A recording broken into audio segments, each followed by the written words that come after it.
Hello and welcome to episode 9 of the Tom Finn podcast. As always, thank you for sharing, liking and rating the podcast. It's always very helpful. I should also mention that this episode contains some swearing. I feel like I should probably mention that kind of thing from now on. But for now, episode 9's guest is Wesley Strong. Wesley is a singer, songwriter, rapper and alternative hip-hop musician. Here is a snippet of his track, Stranger Things. Everybody's running for their life, oh what a sight. Took a left and a right, I'm usually fine, but you gave me a terrible fright. Got lost in the night, everybody's running for their life, oh what a sight. Oh what a sight when you gave me a fright.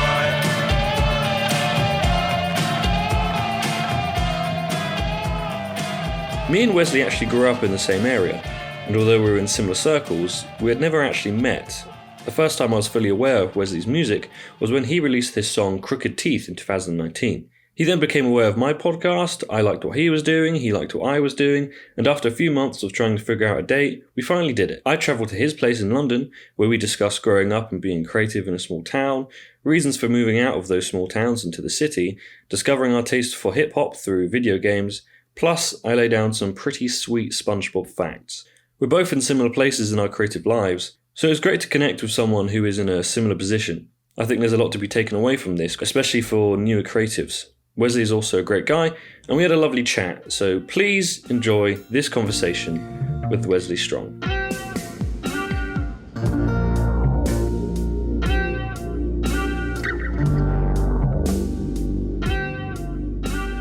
We should probably start with the obvious, that we're both from the same place. Sure. You're from, is it Flitwick that you're from? Were you born in Bedfordshire? Yeah. I was born in Bedford Hospital. I didn't leave until I was like 20. I'm so sorry. I was born in Luton, so Yeah, for sure. I know how you feel. Yeah. Did you grow up in Amstel? Yeah, I moved there when I was 3. So I have memories of Luton, but Yeah. I'm an Antillian, I'm afraid. See, I tell people here that I'm from Luton just because it's easier than, or I say a little village outside Luton. So Yeah. it's easier. People go, oh, the airport. Yeah, you live in the airport. That's it, man. People, because I live in the Midlands now, they don't even know what Bedfordshire is. I tell every time they go, what? I'm like, Yeah. do you know Luton? Do you know London? Yeah, it's near there. Yeah. I don't say Bedfordshire. Yeah, I don't say Bedford. Sometimes I say Milton Keynes if I'm feeling like fancy. Yeah. Which is also weird because Milton Keynes is the fucking strangest place to go For to. sure, man. So how is growing up in a place like Flitwick then? A small town, not many things to do. Yeah, speaking to my friends from London now, it sounds like we were doing like insane things when we were 14 that they weren't doing here because they had other stuff to do. Yeah. So like growing up, we used to skate every day until I was like 16 was just, you just go to the skate park, rain or shine, it didn't matter. You just go to the skate park. All your mates would already be there. But yeah, we started like doing drugs and stuff when we were like 40, like having sex with each other. It's really gross. And then when I tell my mates here about all that, they're like, what? So yeah, I guess we were bored. We just found ways of like sleeping in parks and stuff. Yeah. Getting drunk in the park. Yeah. It's when you tell people like, oh yeah, like 14, 15, everyone's addicted to methadone. It's so weird. People are like, really? Yeah. That is bizarre. But I loved it, man. And I think the way that it went, like the way that we know each other when we don't really know each other, but because we all went to the same school because there was only one big school. Yeah. You just like, still, I see people now that I barely knew at school and you still say hello to them or whatever. And find out. And these are probably people that I thought like, because they're in like a different clique or whatever, I was like, ugh. Yeah. But now I'm just like, oh, we're just all adults doing their thing. That is the great, because I remember being at school and I probably saw you, and because of like the age difference, like now we're both adults. But at the time I'm like, oh my God, there's an adult here. It's really weird. Yeah, no, definitely. But like, because we were saying before as well that you live in London with someone who used to date my sister. Yeah. Which is so bizarre. Yeah, we just grew up like a street away from each other. Yeah.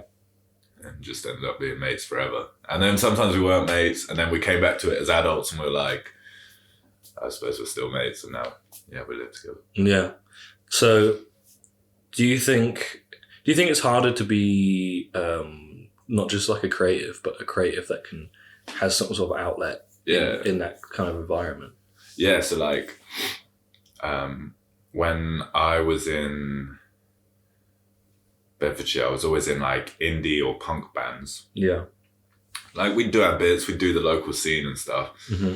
But since moving to London, the opportunities have been so much more. Like I get on stage at an open mic on something and there'll be like 50 people in the crowd already. Yeah. It's just insane. Except I'll be on stage with 10 other people who are also waiting for their turn. So it's like, you get the opportunities, but everyone else gets the same opportunities. Yeah, yeah. However, in Flick, I did make some hip hop and stuff like that. And like, I don't make the most hip hop in the world anyway, but there just like wasn't an outlet for that. Like there weren't like lineups at the local venues that would house something like that. It was all guitar music and stuff, which mine still has loads of guitar in it, but still like at that time when I was making the hip hop I was making was a little more kind of like what you know as hip hop. So I just didn't have an outlet for that at all. It was, I used to be in a folk band. And you end up being put together with like punk bands because no one knows what to do. It's like, well, this is all we have. Yeah, I was never in a metal band, but the amount of shows I played with metal bands, it would mean like my mum hated going to the shows because she couldn't be asked to watch a metal band. Yeah. So I know it's just my mum, but I'm sure there are other people in the same, like a folk band. You don't want to be watching a metal band if you're a folk fan. Yeah, exactly. Well, maybe you do. I don't know. I feel like it also gives you that drive though, living in something like that to like really work hard and do something. Yeah, and get out. Yeah. So did you have, have you always been creative, like since early childhood? Man.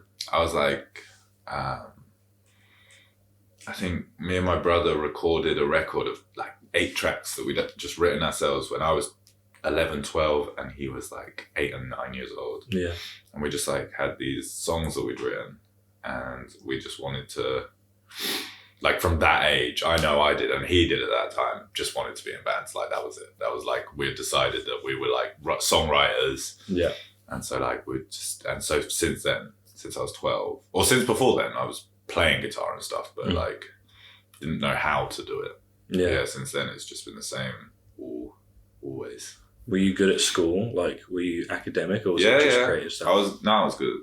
I was good at school until like puberty, man. Yeah. And then I just became like a little shit. As many people do. Yeah. But I got like an A in GCSE maths. Nice. The rest I got like B's and C's and stuff. But like I was definitely good. I was like my mum always tells me about like there was a period where like she used to love going to whatever they are, like what is it called? The meetings that you have. Oh, the parent teacher meetings things. She used to love going to them until a certain point where apparently she just hated them because like there was just like a switch in my behaviour around 13 years old or whatever. Probably when I started writing songs. Yeah. I always remember Mr. Bertoni. Oh yeah. Yeah, our music teacher from Redbourne, telling I wanted to do music tech in sixth form, and he sort of told me in front of my parents, sort of pretty much went, "Hey, it's hard. I don't think you should do it." And I was like, "Okay," but then I did it, and I did fail it, but it was fun. It was fun, dude. Yeah. I did that same course, and I got a B, and I really shouldn't have got a B. Like it's my thing, and I got a B in it. Like, I got A's in the practical. Yeah. And then I did the exam and I failed it so bad that it took me down to a D. For real. Yeah. See, I failed the composition. Right. Which is worrying. Yeah. Because that's kind of like my thing. Yeah. But maybe we just had a different opinion of what a good composition was. Yeah. I'm going to keep that. I'm going to keep saying that. Well, it's all a learning experience, I suppose. Sure, you can bank everything. Definitely. Is there anything you would go back and change from your like childhood when you're growing up? Or would you keep everything the same? It's a big question, I know. But like, because you know everything you've done has led you to where you are now. There's completely. There's things I would have done earlier. Like nothing in my life has like. I'm happy where I am now, and I would want to always get to this position. But there are things like I would have stopped doing some things earlier, started doing other things earlier. I would have broken up with girlfriends earlier for sure. Yeah. But like, things like I would have moved to London earlier, I think. But it only took the things that happened to me to that point to decide to move to London at that point, you know what I mean? Yeah. So no, I wouldn't. I mean, there's little things that I shouldn't have done, but things you can say or things you can't say. If I can think of it, but I'm sure there are things I've done that I'm not happy about. I've been mean to people. Shouldn't have been mean to people. So mean child, teenager. Do you have it where you lie awake in bed thinking about all the things all the time, all the things I said to like people that I'm lucky are still talking to me now. Shit that I said when I was 13. Jeez. Or like some of the homophobic stuff, just the sexist stuff. That's one thing about growing up in our town. Like, it was definitely more acceptable for this like sense of humor that was dark, and like offensive. Probably because like I didn't meet a Muslim till I was 19 years old. Like that's insane. Or like I didn't have like a peer that was a Muslim. I probably did meet Muslims, but just because where we grew up, like it's all white people. Like I remember it being like there was like 2 gay dudes in the town, and everyone knew who the gay dudes were, like, which is just insane. Like, and definitely like I see some of the people that I grew up with on Facebook saying things that I now am like. Do not say that, but it's because they're still in that situation. 100%. They're saying those things and stuff. I remember I was doing my paper round where I live, and there was like a new family that moved in, and I think they were Muslim, and they were walking past, and I could see another house glaring, like a woman in a house just glaring at them. For real? Yeah. Dude, it's so weird. Yeah. Nah, it is that kind of stuff. And it's like, but like, it's things that like instilled weird things in me. Like I would notice people of different races far more when I was a kid than I do now, because there was so little. Like, I would like, I would just not. I wouldn't like. It would be a notice, and that would be the end of it. Like, but like I would notice, and I didn't like that. Like, it shouldn't be, but that's just the way. That's just the way it was, man. That's the way it is. I remember, you probably know this. There was like a Hasidic, like Jewish family in Flitwick. Yeah. And like everyone knew them. Everyone knew. You see them and you go, look, there they are. But there they are, literally. Yeah. But that shouldn't matter. Red-headed guy. Just I could see him now. I just see him walking down the road. That really shouldn't matter. But like growing up there, it didn't matter. But it was definitely like noticeable. It was different. But I went to India recently. Right. And I went with my friend who's in a wheelchair. And everyone noticed that. And everyone, like, because of different cultures and stuff, they don't mind, like, just straight up going up to him and talking to him about it, asking him for photos and stuff, because because he was in a power chair. I think it was quite a rare sight to see there. Okay. So that's just, like, they're noticing that, but they don't mind. Yeah. But that's just the difference in their, like, the way they grew up. Same way as the way we grew up in this weird little town. Yeah. Because you've moved to London now and I've moved to Leicester. Yeah. So we've both gone somewhere now that is so much more multicultural.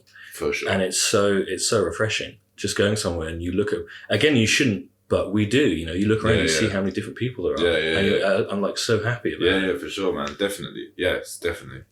The amount of different people, the amount, like the culture around here that has like accepted me as well. And just like, it's such like a warm, because there's a lot of Turkish families around here.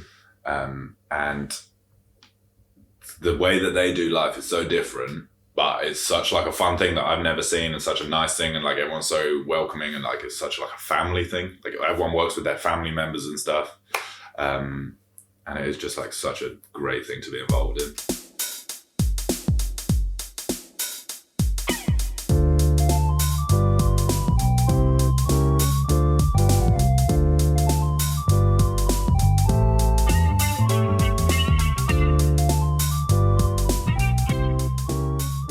Would you say what you do now is hip hop, like the music you make? I hate trying to pigeonhole things. Oh yeah, for sure. I say, so when I send an email to someone talking about myself, I say alternative hip hop. Right, okay. Which is like, it's still so broad. Yeah. Alternative's one of those get out free. Oh yeah, for sure. Man. It's there about anything. Yeah. But all these guys that are coming through now, like Brockhampton, and even from like the earlier days of like Odd Future and that. Right. That was all this like alternative hip hop, which I kind of made me feel like I could make hip hop being alternate, like, because I was like an alternative dude. Yeah. So I'd say that, just because, yeah, that's like quite big at the moment and quite easy. But we called it all sorts. We call it anti-pop, was one of the things that we came up with. Because it's pop music, but it's about like gross shit. Yeah. Being a scumbag and stuff. So, it's weird to think that Odd Future are now like old school now. Do you know what I mean? Yeah. There must be like 10 years. Well, 10 years since I started listening to them, I guess. Yeah, I must have been about 15 years old. Mad. So what was the hip hop that you were into, like the earliest you can remember? I had this weird thing with hip hop because my family didn't listen to hip hop, and like, so when I was very young and I was really like developing, because I feel like everyone has this part where they listen to music in the car with their family. Yeah. And that's like a big, like the start of music for them. Yeah, 100%. And I'd get like these inklings of, Gorillaz was this little flavour of hip hop that I'd heard and people rapping and stuff on that. And then there was like one track on a Chemical Brothers album that we had in the car. Right. I think the album was Push the Button. There was one track on that was pretty hip hop influenced, and there was one track on a Faithless. We had a Faithless Greatest Hits. Okay. And like these, I had like this album and these 2 songs, and that's all I had. And I was like, what is this? I'm like, where can I hear more of this?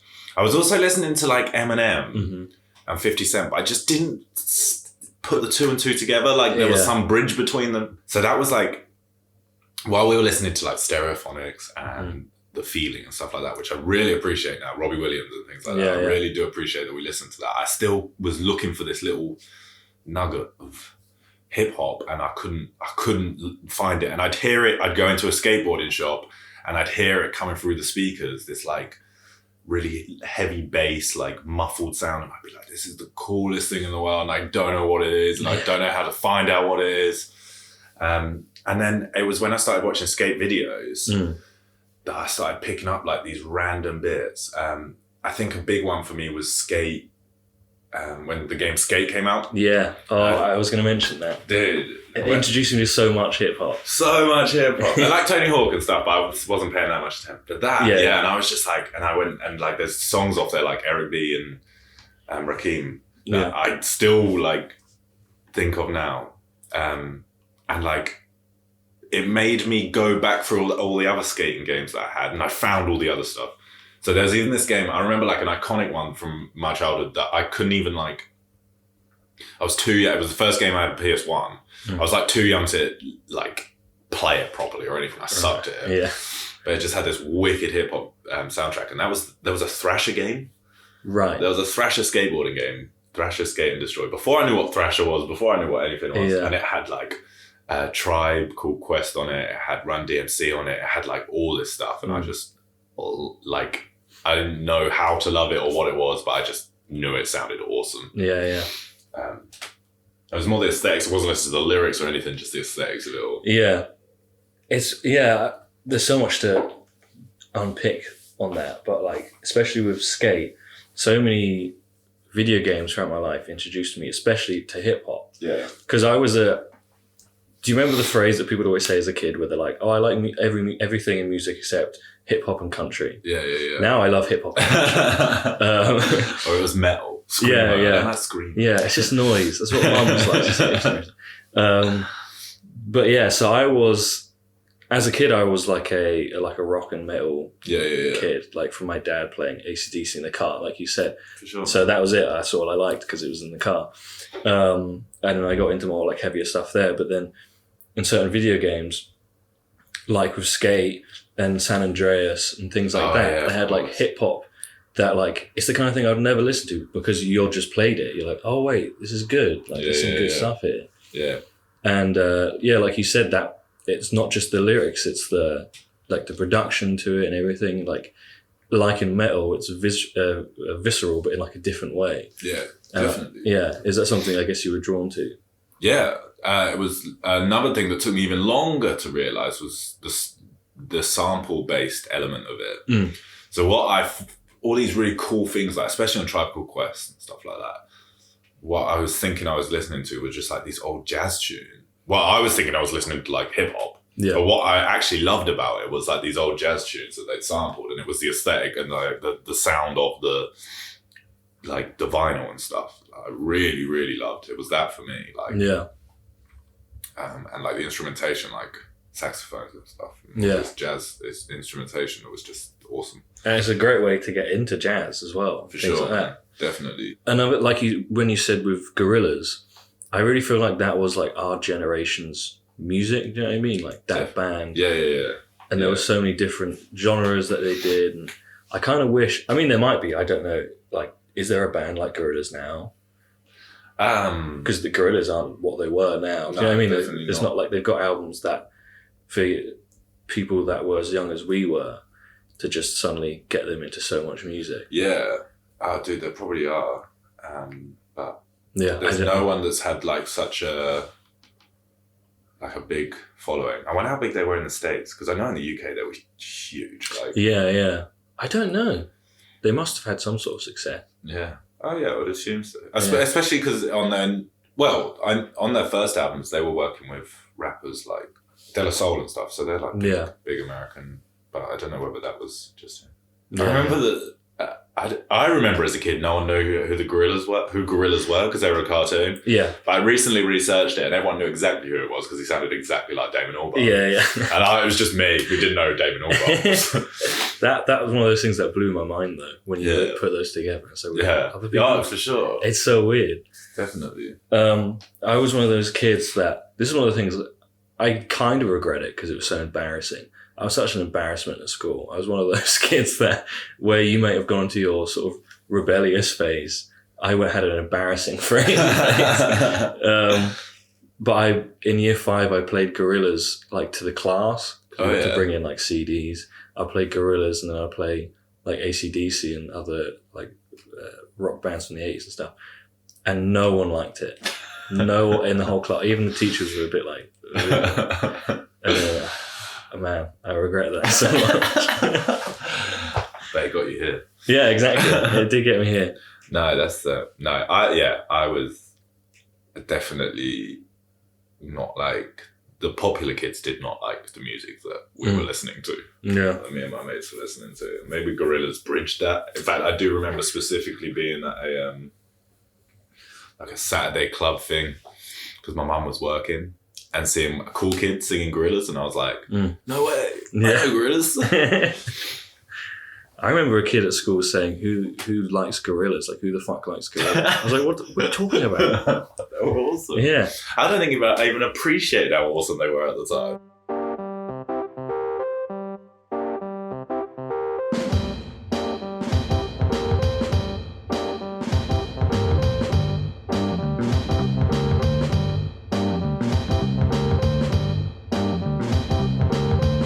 Music that brought you to London specifically, or did you just come to London and see what happened?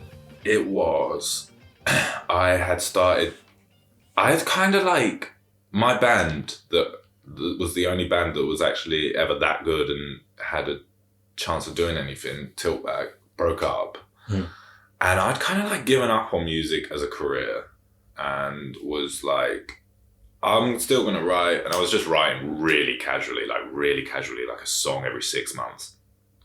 I'd really fallen out of love with it. And I was working as a youth worker, and I was doing my music there, and I was like a music youth worker, and I was like providing these like clubs and stuff and doing all this stuff, recording those guys as well. So I was getting like my outlet, I guess. I just wasn't writing myself. And then I kind of realized that like, I like doing this, but the money's not really there, and it takes you ages to get where you want to be money-wise. Or I don't know, I suppose that is quite important to me because I was broke as fuck. Yeah. And like I was just getting like not enough money. So I was like, I'm going to go be a teacher because I would happily be a teacher. But I need to finish my degree because I dropped out first time. So that's why I moved to London, because Fraser was like, oh, if I want to be an accountant, I probably got to move to London. Because he was doing accounts in Bedford. And a load of my friends all at the same time. My girlfriend had just moved to London, and I was just like, yeah, fine. I can study anywhere. Might as well do it in London. Yeah. And since moving here, like within like 3 days, I was like, oh no, I'm a musician again. I was like, I'd seen like this whole different, and everyone I was meeting were musicians and stuff, and they were all sick. Like the level of talent is so different here to in that little village. I've not seen a band that sucked. Mm-hmm. I've seen a band I don't like, but they were good still. Yeah. And I was like, nah, this music, it's got to be music again. And I'm still studying. I'm on my like last few months of this fucking course. Right. I hate it so much. And I'm studying music as well, but it's just because like being told, not what to do, but like how to do stuff and stuff. I'm like, oh. Yeah. And I want to learn. I'm always open to learning, but I just don't want to do essays. That's it. That's the problem. I mean, I went to film school, and I say this all the time, but they should have called it essay school. Literally, dude. It's ridiculous. We had a whole module on writing essays, which is great, cool. I can now tell you exactly how I did what I did, but or you could just listen and be like, he did that. Yeah. So now I'm getting like, I'm thinking like the we were at my brother's the other night and we were being really loud and they were like, be careful, the neighbours have called the police before. Right. And I was thinking, if the police come and I put all the weed in my pockets, all the weed we have in pockets, I'll get arrested, I'll get a caution, that's fine, but I won't be able to be a teacher anymore. I can just be a musician. I can get rid of this whole dream, well, because it's not my dream, it's like plan B. Yeah. I don't want plan B anymore, I just want to focus on plan A. I sabotaged. I was like, if one of my teeth fell out, if I got punched in the face and a tooth fell out, I'll get a gold tooth, then I can't be a teacher. Yeah. It's like trying to ruin it for myself. Oh, I know what you mean. So, like, if I'm at work and I'm like, what if I just tell this customer to fuck off? Yeah. They'll fire me. That's and I don't have to do it anymore. The dream. Yeah. Oh, wait, I need money. I can't do that. Dude. But that's the thing, since moving here and being a barista, I know I've got my student loan at the moment, but I could just work more hours. Yeah. Still do as much music and just not. And just do music, like just aim at being the musician that I want to be, or like just getting a career in music that isn't teaching. Yeah. But we'll see. Independence is good as well. You know, that was something I really needed when I went to Leicester. Yeah, I'll work all the time, but I've got my own independence now. Definitely. If I want to go record a podcast, I can just go record a podcast. Like we're in my house right now. Yeah. If I was with my parents, like they'd be doing stuff. Yeah, exactly. It's like, oh, we've got to find a room. And, Yeah.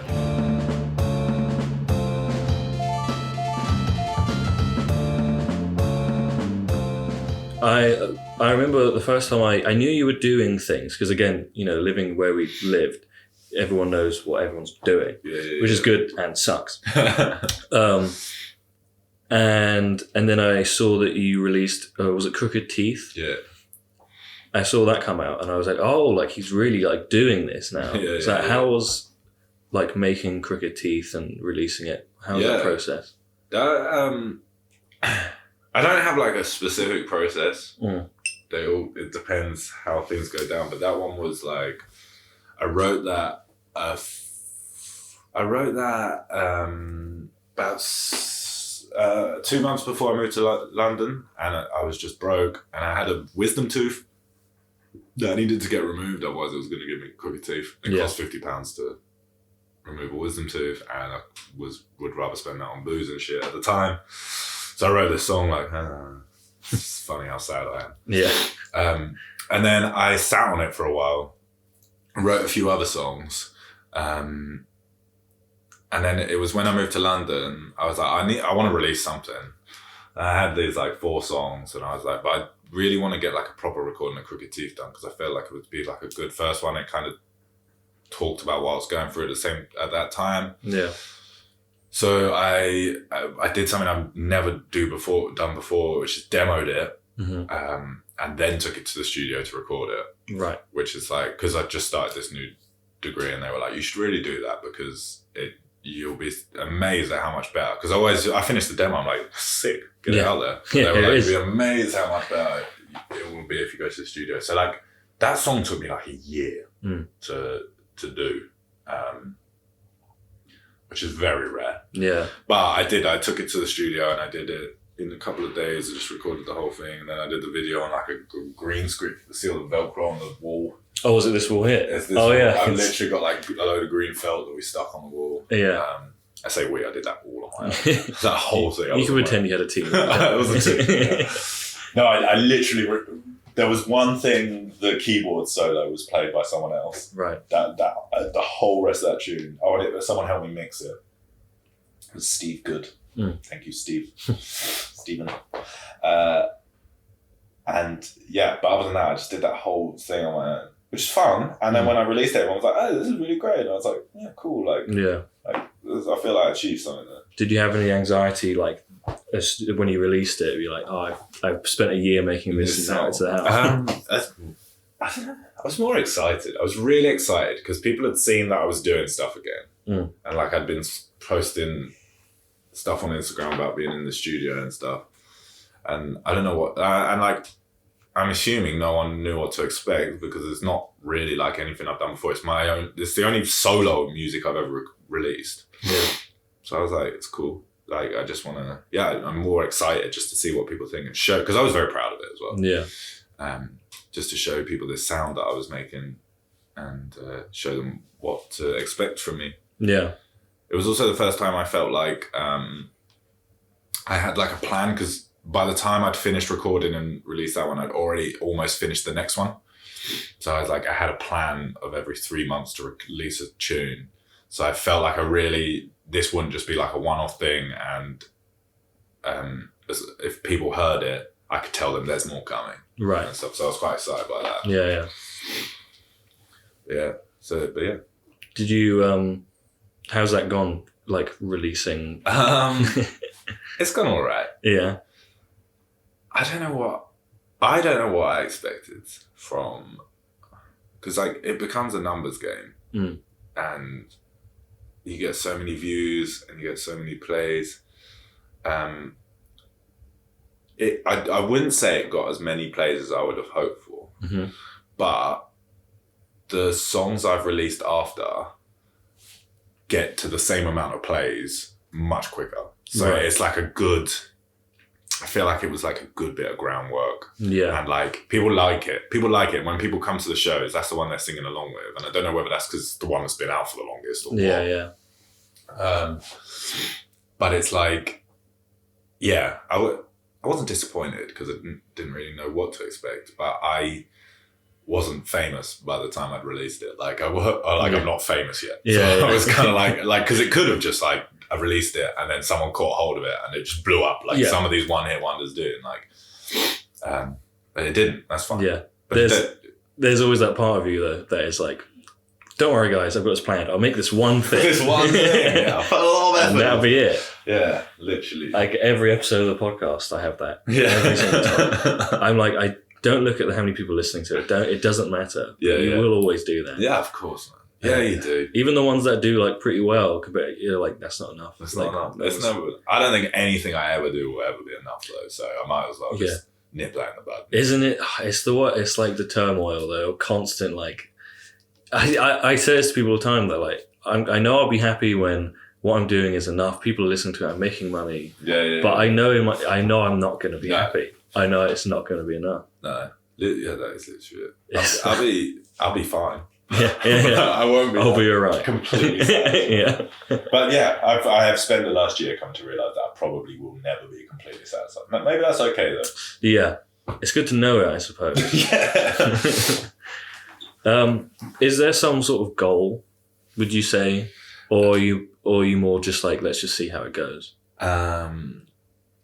Like the goal for me always since I was a kid was just to be just mega famous. I don't know why. People apparently don't want that, but I always want that. I think people pretend. They don't want that. I think people are like, oh no, I'm doing it for the Yeah. The art's there. But the art is it, and I love the art. I do love the art. It would be nice for everyone to think you're great at the same time. For sure, man. Or just even everyone to listen. As long as everyone's listening, it means that like someone cares. Yeah. I don't know. I'd love to, like this year's goal is just to play some festivals. Right. Even if I'm on like the bottom of the bill on the shittiest stage. Just want to play some festivals. I'm kind of doing it like that at the minute, yearly. I want to release an EP by the end of this year. Right. And then next year it'll be like a headline show at an O2 or something. Yeah. Which is totally achievable. We see people from like Bedford doing it. They're great and deserve to do it. But like, I feel like I'm as good and I work as hard and I'm just a few years behind. Mm. So hopefully that kind of thing will, and then, but there's no major goal at the moment. Yeah. Just to keep being able to do it. Do you ever have days where you're like, what the fuck am I doing? Every day? Every day. I don't think I'm deep enough in the music, and like I don't like it's not a big enough financial part of my life, or it's not like ruining my life in any way yet, because I haven't been lucky enough to get myself in a position for it to ruin my life. Yeah. Like I'm still working. So at the end of the day, I'll be fine. No matter what happens, I'm never like, what the fuck? I'm more like with uni, I'm like, what the fuck am I doing? I could just be making music now. Like, nah. So I never think, I'm just going to give up. Because I'm like, there's no point me giving up. It's not like, I enjoy doing it. And I enjoy every step of the way. As much as I might moan about the music industry and stuff, when you get me going. Yeah. I do love making music. And even if no one hears it, I do love making it. And I love listening to my own music that I'm proud of. Like, when I finish something and it came together really good, I'll listen to it like 50 times in a row just to be like, yes, I did it. I'll like sing along to it. Yeah. So no, I don't think I'll ever be like, oh, what am I doing? Until I like quit my job and try and sustain myself with just music. Yeah. Would you want to like look for like a record label or something like that? Yeah, definitely. I hear that things like management and record labels, you're supposed to wait for them to come to you. Yeah. Because otherwise you can get yourself in like shitty situations. But this is all just stuff I've heard. Yeah. I'm not, and I've not actively really looked for a record label yet. Yeah. But it's definitely, 100%. If someone, I'd love to see how this record labels ruining your records things goes. Like, I'd love to see. That's people who say that have a record deal. Do you know what I mean? Sure, it's like, it's easy for you to say that. Literally. Well, I don't know how, and I don't know how I'd react if someone was like, can you change that? I'm so arrogant, I'd probably be like, no, fuck your record deal. Yeah. I'm out of it. But we'll see, man. We'll see. It's definitely something I'm looking for. But I also don't mind doing it independently if it never does come up, as long as it like yields results.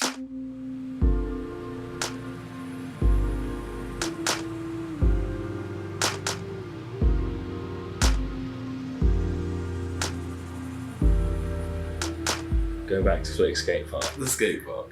Was that like your home then? That was it, man. I knew so many people. That was so many people's homes. For sure. I bet at some point it was your guys, like the Wreck at least. I never really went. Oh, for real? I only went to skate park like a handful of times, like 3 or 4 times. I remember I have a very strong memory of shout out Tom Affleck teaching me how to do tricks on like a scooter. Because I was like into scootering. I remember I say this, and I feel like an arsehole saying it, but I was into scootering just before the skate park was suddenly filled with people on scooters. Yeah, for sure. And at that point, I sort of stopped doing it. Not because I didn't want to do it, like I was just like, I don't care. Dude, that shit nearly made me quit skating. Yeah, I've heard so many people. No, that's the thing with like Tom and all those guys. They were like on it. Like they were good by the time people had started talking about scootering and it, they were like already sick. Like they'd put in the work and stuff. But it was just like, I swear one summer, every kid one Christmas, probably every kid got a scooter for Christmas. That's what it seemed like. And then just be like 10 of them just hanging their nose over the edge of the ramp, making it impossible to use for anyone else, just then waiting to go. We'd literally, as I said, we'd just go. I remember when we were like 12, we had a metal park. And we'd go down, if it rained, we'd go down with kitchen roll and try and dry up the skate park. Like, what were we thinking? I don't think that ever worked, but I remember trying it on multiple occasions.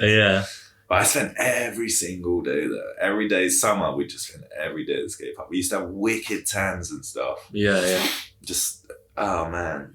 I guess it was like that area's youth club, really. Yeah, for sure. And it was a specific breed of people there. Oh, definitely. And I think that was another reason I never wanted to go, because I was in Ampthill. Yeah. And I knew my sister would go all the time, and it wasn't really my scene. So by the time I got there, I was like, I don't belong here. Yeah. It's like, it's fine. These people have it, and I don't need to be here. No, there was definitely, There was definitely a specific breed. Because we used to skate. We used to actually skate. Yeah. But like the amount of people there that didn't skate and just came to hang out, which was awesome as well. Yeah. And like all those guys, I think a lot of them are still kind of mates and stuff and still do all that. But they're the guys, like all the guys that got into like partying and stuff. And then we got into like just going to the pub and whatever. We kind of all split off our separate ways. But there was definitely like, I don't know. I can imagine how intimidated. Well, I know how intimidated it was when I was like 10, started going down the skate park. I can imagine how intimidated it was like after all these groups. And we were like, gross and rude and mean. It's so mean. So many mean things. That was because I remember I went there one of the first times and someone joked like, they were like, "Oh, you're not too scared to come here now." I was like, "Don't say that." Now I am. Now I am. Yeah, I finally got through that. For sure. No, we used to get abused. Like the older kids would abuse us. We'd abuse the younger kids. It was just like this generational bullying. Yeah. Oh, it was wicked. Yeah, the good old days.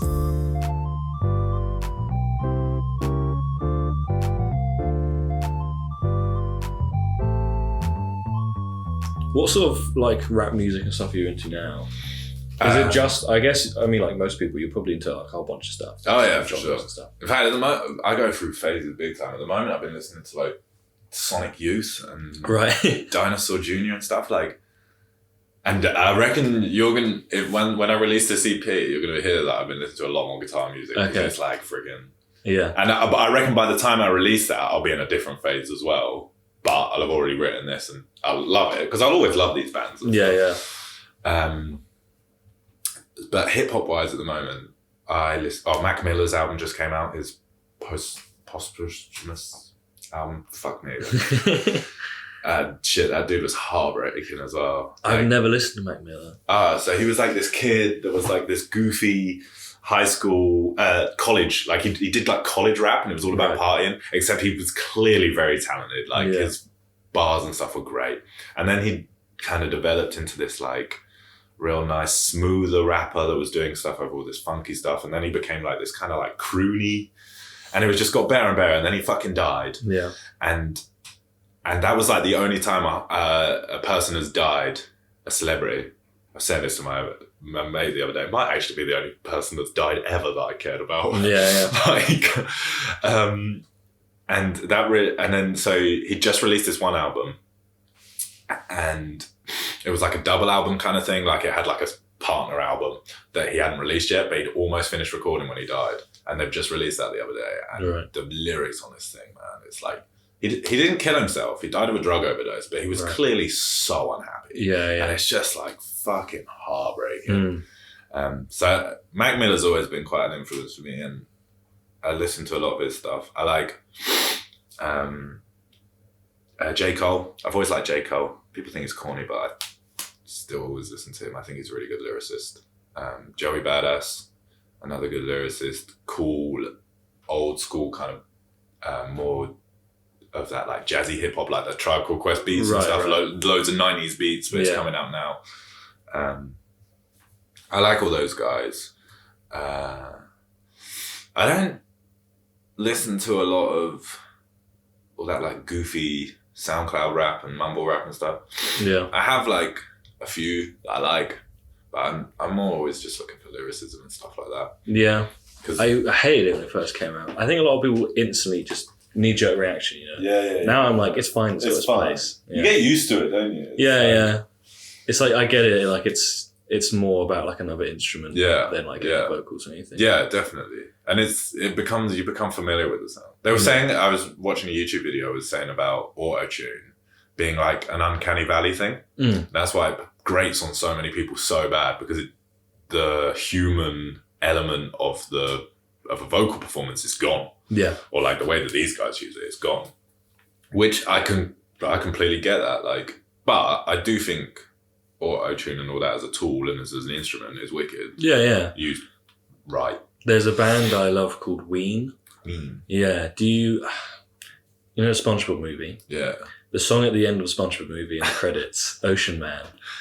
You'll know it if you hear it. For real? Yeah, that's Ween. All right. And Ween trivia, just because I love Ween. The SpongeBob is actually, the show was inspired by a Ween album. No way. Yeah, called The Mollusk, and it's like this. Oh, I've had it. Yeah, The Mollusk. Yeah, maybe. it's like this mythical, like sea piratey concept album. Yeah. And there's so much of it. There's like even lines from the album that they say in the show and stuff like that. For real. They had an album when auto-tune started becoming a thing. They had this song that was heavily auto-tuned, like to the point where it's ridiculous, like on purpose. Yeah. And they didn't do it as like some sort of like, oh, look how ironic we're being. It's just like, look, it's cool, it's fun, you can do something with Definitely. it. Yeah, 100% recommend Ween. I'll check it out. They're one of those, they've got, every album is different. Yeah, so yeah. you can just, if you're like, oh, I'm not feeling this, go to a different one and it's something else. I'll definitely check it out. I'll check out that auto-tune too. Yeah, it's a lot of fun. Yeah. There's The Voids, who is Julian Casablancas of The Strokes. Yeah. His other band, I think they might have had another album since I've not listened to, but one of their albums, one of the tracks just has like this little bit of auto-tune in it. The kind of the same way like a Kanye West would use it and whatever, just as like these vocal lines. And it's in like this rock album. Yeah. And it just sounds awesome. Yeah, it sounds so great. It's such a nice use of it. Yeah. Are there any hip hop groups that you just, maybe not, you don't like them, but you just don't get it at all? That are like quite popular? I like all these really shitty kids that are like just shit. Yeah. Like Lil Xan is just like a really not a good rapper. And he's just super famous. And he's a dick as well. He's like a horrible little drug addict rat. Not that being a drug addict makes you a dick, but he just happens to be one. He just as well as be a dick. Yeah, and he's just like gross, and he'll go to like, and like I get it, like it's cool to be like fucked up. Like it's cool. Yeah. To be fucked. That was air quotes for the people. For the listeners. I know what you mean though, it sucks. Yeah, it just sucks. He just sucks. Yeah. It's just like an embarrassment, and he just so like people like that. But then they all have like the one song that I kind of like. He's got a song with Diplo that I'm like, but I think it's the Diplo element that I really like. But like I still like that song. Yeah. I don't know. Whatever though. Also, just like if you want to make tunes and like you feel like that's, what pisses me off is that they feel like that's enough. Like they must listen to that song and be like, yeah, nailed it, done it, sick. Yeah. That's a whole song right there, and they've said like nothing. Yeah. There seems to be a thing now where it's all about the personality. I know that's always been a thing. Yeah. But especially now, it's like, the personality comes first. Like obviously, Lewis Capaldi and people like that. That's what people love. For sure. I was saying this the other day. Like it must be so weird watching a Lewis Capaldi concert because you've got like these like big ballads, and then he just comes out with fucking nonsense in between it. Like that would be so weird to watch. The thickest Scottish accent. Yeah. Yeah, for sure. But I imagine that's what it was like seeing Adele and stuff. Yeah, probably. Because I love that. I think that I like Lewis Capaldi's music is whatever. It's fine. He's a good singer. Yeah. But I watch his. I don't even think he's that funny, but it's just like interesting to watch. Yeah. It's like he comes across like someone who's like a TikToker. Do you know what I mean? Like famous or something like that, and then you're like, he's a musician. Praise my housemate thought that Peter Capaldi had been releasing loads of music. I was like. For like a long time. Yeah.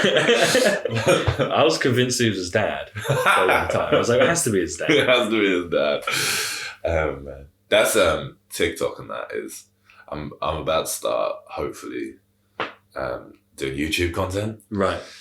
Not as I suppose it will make me a YouTuber, but as like a supplement for the music. So it's all going to be like music based, but I think I might end up with more of like my personality on display, which isn't happening. Like my music is full of my personality, but I don't get a chance to be like myself without a song. Yeah. So I think that'll be interesting to get involved in that kind of stuff. Yeah. See if people react well, because people I do Instagram stories and they're just me fucking being goofy as shit, just being an idiot. Yeah. just being like whatever fucked up and shit, which is cool. It was air quotes again. Air quotes again. A lot of air quotes. To be fair, when I'm fucked up, I think it's the coolest thing in the world to be fucked up. Well, no air quotes. Yeah. But yeah, people have been like messaging me back like, this is interesting content and whatever. So I don't know, maybe it'll translate pretty well. It's weird you say that because I'm gonna do the same thing. Yeah, for sure. The moment. Like I goof about on mine sometimes, and like on my partner's Instagram, like Anna will just film me being and then people reply like, oh, he's like funny, or he should have a YouTube thing, and I'm like, that's weird. But maybe you got a point there. Yeah, especially if that's the way I look at it. At the moment, I'm creating content that is found online, and like YouTube is one of the most powerful tools online at the moment. I might as well use that to direct people to my other stuff. Yeah, and like with the podcast, I love my podcast. That's what I want to do. Yeah. Why not do random other shit and be like, hello everyone, this is who I am. Literally. I do a podcast, but I'm doing this thing today. Yeah, I read somewhere that was like, every post you put on Instagram should have like, it shouldn't just be like a little caption. It should be a caption that tells a little bit of story about you, so that people can like get involved. People can feel like, oh, I know him. So like when they hear the next song and they hear you mention something about something, they're like, that's the thing. Yeah. So apparently it's really good. What do you think about that? This sort of, I've talked a lot about this, but normally with people who have sort of been in the industry for a while doing other things. But as someone like you, what do you think about that sort of the social media world we live in now in terms of the industry and what you want to do? Do you think is there a part of you that wishes like, oh, I wish I lived in the place where, you know, someone would see me in a magazine and that's what they knew about me? You know what I mean? I don't mind my whole thing being online. Like, I don't mind people knowing, because my music is quite honest anyway. It's like, I think it would be beneficial for everyone to have like the whole picture. Yeah. However, I fucking hate Instagram. I hate it so much. It rules my life. Like, it is all, and I think about it all the time. If like anyone knows me will know that if I have a split second, I'll be scrolling through Instagram, like checking it. I wish I could delete that. Yeah. But I can't, because it's like such a powerful tool for music. And for me to have this presence, I would really love it if I had a social media manager or something. Yeah. Which is a service you can actually pay for, and a lot of my friends in London do it. And I think at some point, if I'm making a bit of money off the music, I will put that into someone taking Instagram off my hands. It just drives me mental. It's what my partner does like for a living. Oh, for real? Yeah. And the other day, I've always been very much like, no, I'm doing everything for, like I want to do. Yeah. The other day, I just went, fuck it, you do it. Yeah. I don't want to do it anymore. Dude. It's so draining. Yeah. It gets really like, because like the content we create is like a baby. It gets really easy to get super involved in it and not delegate any work to anyone else. Yeah. When I have found, since moving to London and meeting people that I trust, it has taken me a bit of time to trust them to do a good job, which of course they do. Of course the video editor is going to do a better job than me. But I just think for some reason... They don't know my vision, dude. They don't know my vision, literally. But I have found it quite powerful to delegate work to other people. Yeah. And it also supports your mates. Like if you pay your mate way under the asking price for a video, it's still like they can put their name on it and stuff. And exactly, the collaboration is key, I think. Especially for this. Yeah.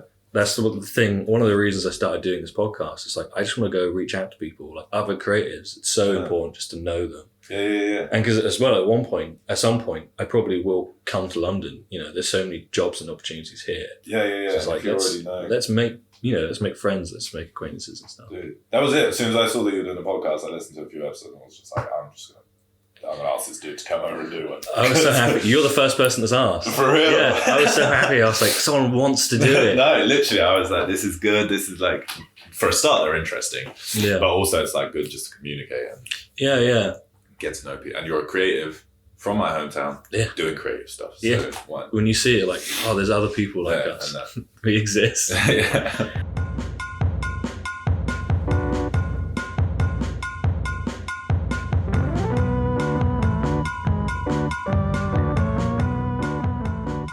before I go, you can stay here if you want. Is there anything up and coming that you want to talk about? Anything you want to plug or anything?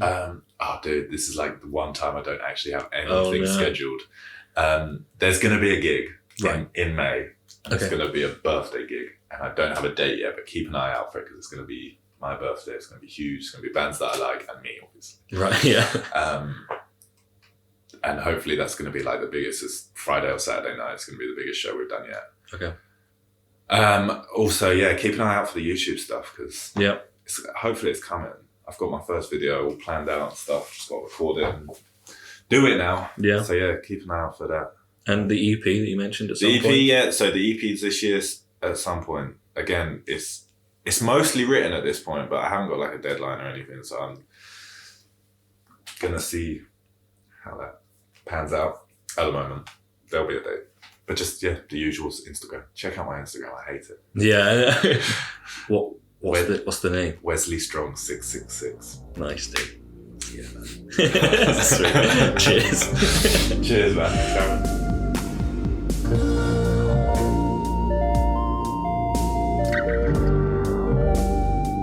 There you have it, Wesley Strong. Hope to chat with him again sometime in the future. I will link as many Wesley stuff in the bio, including social media pages, music videos, etc. Thanks for listening to episode 9 of the Tom Finn podcast. More episodes to come. To keep up with what I'm doing, be sure to follow the podcast and wherever you listen to podcasts, and any social media pages I have, which I'll also link down in the bio. If you can like, rate, share the podcast, that would be super helpful. The more people that listen to it, the better. Thank you to Toby Morgan for the graphics, Danny Young, Tom Harrison, and Luke Perrett for the music. Thanks for listening, and until next time, bye-bye.